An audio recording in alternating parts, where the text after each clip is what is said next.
J'ai grandi à San Antonio, mais le côté paternel de ma famille est originaire des régions de Jourdainton, Pleasanton, et le côté maternel de ma famille est originaire d'El Paso, dans l'ouest du Texas. Certains membres de ma famille m'ont raconté des rencontres effrayantes auxquelles ils ont été confrontés, et je vais vous raconter 3 d'entre elles.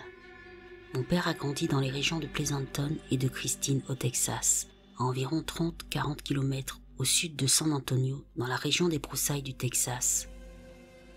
Cette région est une vaste partie du sud du Texas, pas nécessairement désertique, mais à mi-chemin entre les forêts de chênes et de cèdres de la région des collines du Texas et le paysage presque désertique du nord du Mexique. Il s'agit de kilomètres de ranch ouverts, avec des tas d'épineux et de mesquites, ainsi que quelques chênes pour faire bonne mesure. Dans mon enfance, nous allions rendre visite à des membres de notre famille dans cette région, et lorsque le soleil se couchait, je me sentais toujours effrayé par la région. Certains ruisseaux vous font jurer que vous êtes dans les marais de Louisiane, avec de grands arbres suspendus au-dessus du lit des ruisseaux, couverts de mousse espagnole et donnant à la région une atmosphère très effrayante, surtout la nuit. Il est bien connu qu'il y a maintenant beaucoup de piments piquants sauvages le long des rivières et des ruisseaux de cette région, parce que lorsque l'armée de Santa Anna faisait route vers San Antonio avant la bataille d'Alamo, les soldats avaient avec eux des piments piquants pour faire de la salsa et ajouter du piquant à leur nourriture lorsqu'ils campaient. Quoi qu'il en soit, l'un des oncles de mon père affirme avoir vu un grand oiseau humanoïde ailé aux yeux rougeoyants s'abattre sur lui alors qu'il pêchait le poisson-chat tard dans la nuit depuis la rive, sans bateau, sur le lac connu sous le nom de Chalk Canyon. L'histoire raconte qu'il était environ 23 heures un vendredi soir et qu'il s'agissait de l'oncle de mon père, Robert, et de son ami Chester. Les 2 hommes avaient décidé d'aller pêcher le poisson-chat, de boire quelques bières et de profiter du début du week-end pour faire une belle partie de pêche nocturne sur le lac, qui se trouvait à environ 40 km de la ville où ils vivaient. Robert, qui a travaillé dans le bâtiment toute la journée, se sent fatigué et décide de faire une sieste dans le camion, tandis que Chester reste sur la rive du lac, écoutant la radio et regardant leur canne à pêche lancée dans l'eau. L'oncle Robert s'installe sur le siège conducteur de son camion et s'endort.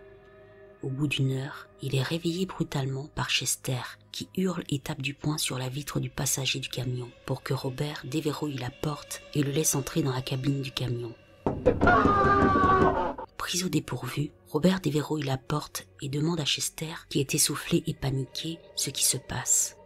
Il raconte qu'il était en train de se détendre sur sa chaise pliante, qu'il venait d'attraper un petit poisson-chat et qu'il l'avait jeté à l'eau et qu'il s'était rassis sur sa chaise pliante lorsqu'il a entendu ce qui ressemblait à un grand oiseau battant des ailes derrière lui. Il s'est levé et s'est retourné pour voir un humanoïde ressemblant à un oiseau, un peu comme une grande grue, avec un visage humain et une bouche en forme de bec, avec des yeux rougeoyants et une grande envergure, environ 3 à 4 mètres. Il se retourne et voit cette chose qui vole juste derrière et au-dessus de lui et qui semble se préparer à atterrir juste à l'endroit où Chester était assis. Ces 2 hommes sont nés et ont grandi dans le sud du Texas, comme mon père. Ils avaient grandi dans la brousse, chassant les oiseaux, les lynx, les alligators de ce même lac, pêchant et étant de simples enfants de la campagne. Ils avaient donc une vie entière d'expérience avec la faune de cette région et n'avaient jamais rien vu de tel. Robert démarre le camion et dans le rétroviseur, éclairé par la lueur rouge des feux de freinage, ce dernier voit la grande créature atterrir derrière le camion et commencer à marcher autour de celui-ci jusqu'au côté passager. L'oiseau avait la forme d'une grue de la taille d'un homme, avec de longues et fines pattes qui semblaient être à la hauteur des yeux d'un homme de taille moyenne, et c'était la chose la plus effrayante qu'il ait jamais vue. C'est à ce moment-là que Robert a compris que Chester ne plaisantait pas et qu'il a enclenché la vitesse du camion pour sortir de là. Ils finissent par rentrer chez Robert et Chester et lui décident de passer la nuit ensemble, fusil de chasse à la main, jusqu'au matin. Ils y retournent le lendemain pour récupérer leur canne à pêche et trouvent les empreintes de ceux qu'ils ont vus. Cela s'est passé dans les années 70, avant l'arrivée des téléphones portables et des appareils photo. Lorsque mon père m'a raconté cette histoire, j'ai imaginé quelque chose comme un grand bec en sabot, Mais il n'y a rien de tel dans cette partie de l'État. Peut-être voulait-il simplement manger le poisson que Chester venait d'attraper. À la suite de cet incident, ils ont fini par retourner pêcher le soir, mais en prenant soin de se munir d'une arme à feu pour se protéger. À partir de cette nuit-là, il a toujours gardé un fusil de chasse chargé et un pistolet dans le camion.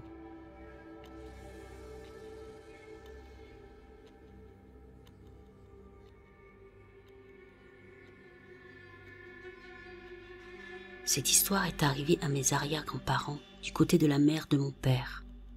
Ils ont vécu dans leur petit ranch de bétail à Christine au Texas pendant les dernières décennies de leur vie. Christine est une très petite ville où tout le monde se connaît, où il n'est pas nécessaire de fermer sa porte à clé quand on part ou quand on va se coucher. Mes arrière-grands-parents étaient les personnes les plus chaleureuses que l'on puisse rencontrer, toujours souriants. Ils partageaient des histoires drôles avec leurs amis et leurs familles. Ils prenaient vos manteaux ou vos vestes lorsque vous entriez dans leur chaleureuse maison. Et avant de les accrocher à leur porte-manteau, ils glissaient furtivement un billet de 20 $ dans votre poche pour que vous le retrouviez plus tard.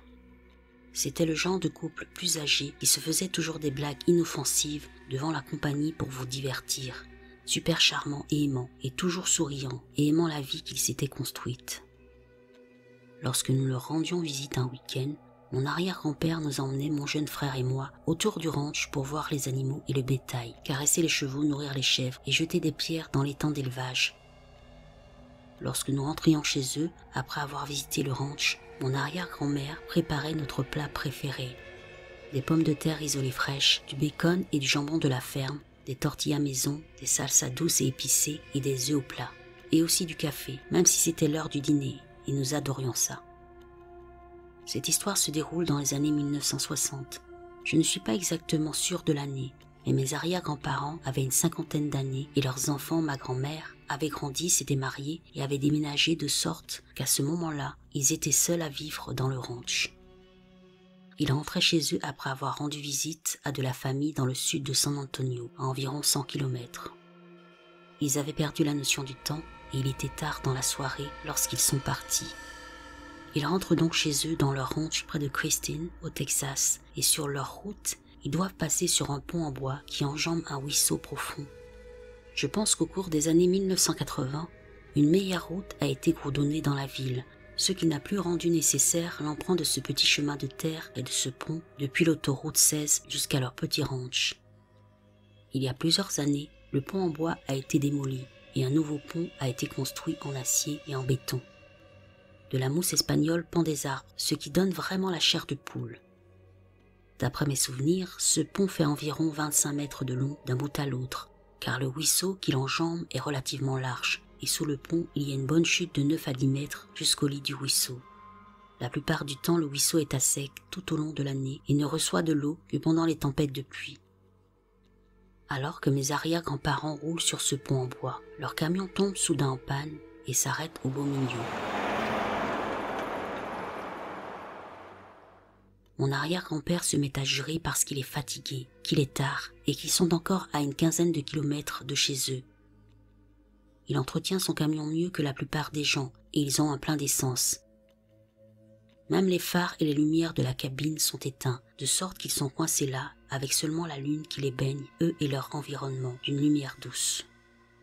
Mon arrière-grand-père est né dans les broussailles du sud du Texas. Il n'y a donc pas grand-chose qu'il n'ait pas vu. Et dans cette situation, alors que la plupart des gens seraient un peu intimidés de quitter la sécurité de leur véhicule, mon arrière-grand-père était dans son élément la nuit. Pensant qu'il doit s'agir d'une connexion de batterie qui s'est détachée, mon arrière-grand-père demande à l'arrière-grand-mère de ne pas lâcher, ouvre le capot de la portière, sortant dans la nuit fraîche pour vérifier sous le capot et espérer diagnostiquer le problème.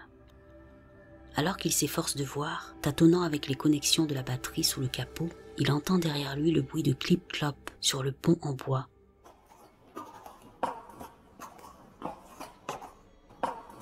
On aurait dit les pas d'un animal à sabots qui s'approchait de lui par l'arrière. Il se retourne et laisse ses yeux s'adapter à la faible lumière de la lune pour voir ce qui fait ce bruit.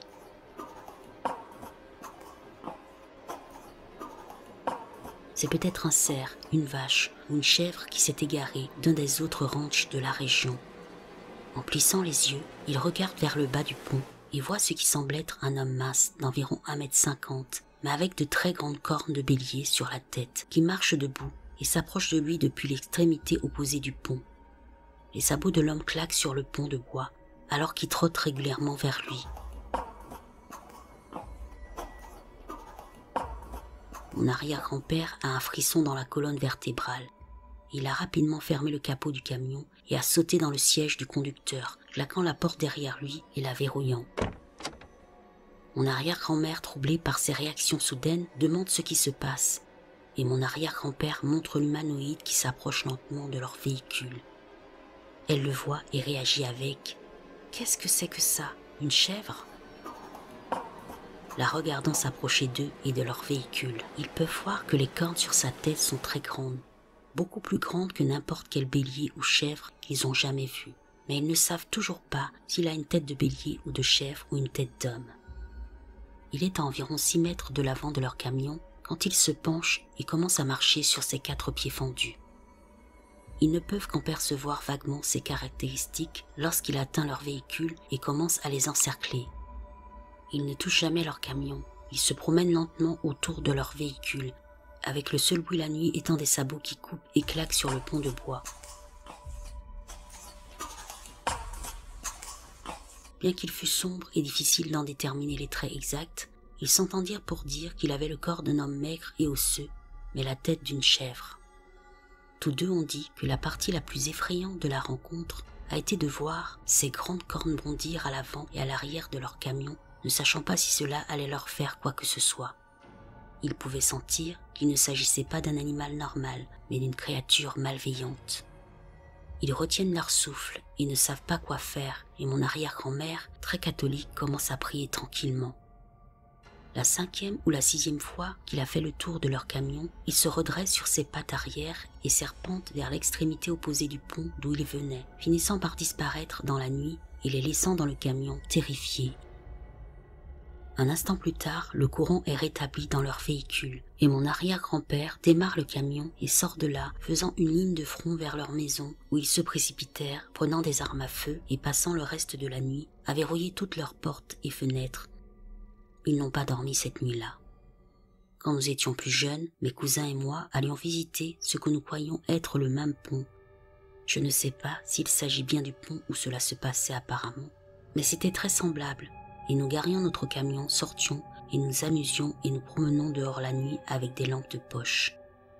Mes arrière-grands-parents n'ont jamais revu cette créature, mais à partir de cette nuit-là, mon arrière-grand-père avait toujours un fusil chargé et un pistolet dans son camion.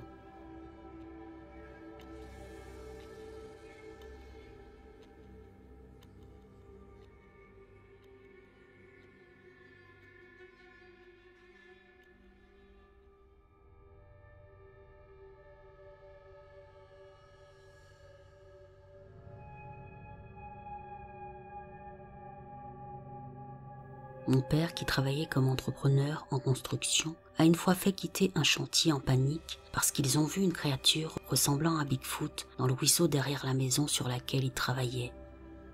C'est arrivé dans une maison où il construisait un garage de 2 étages dans la campagne des collines, un peu au nord de Spring Branch, au Texas. Je crois que c'était vers 1998. J'avais environ 9 ans, mon frère avait 6 ans.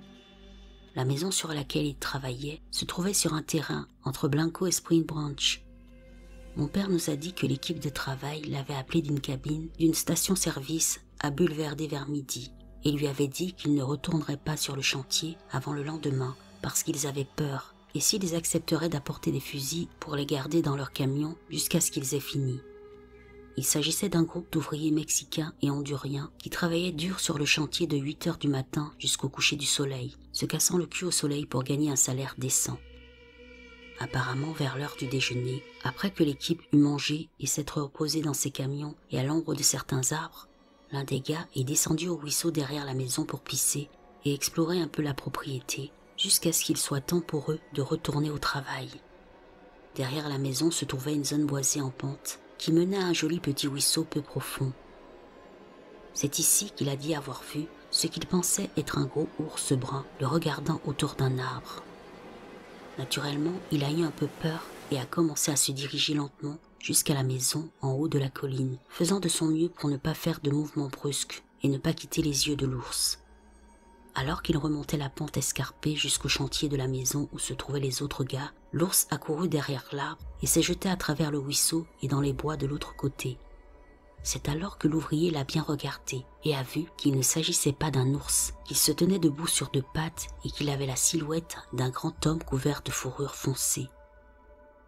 Quand il l'a vu courir et s'est rendu compte que ce n'était pas un ours, il s'est précipité vers les autres gars, leur criant de monter dans les camions et de partir. Ils ont été un peu secoués par lui, mais il a sauté dans son camion et a décollé, et les autres ont vu à quel point il avait peur et l'ont rapidement suivi dans leurs deux autres camions.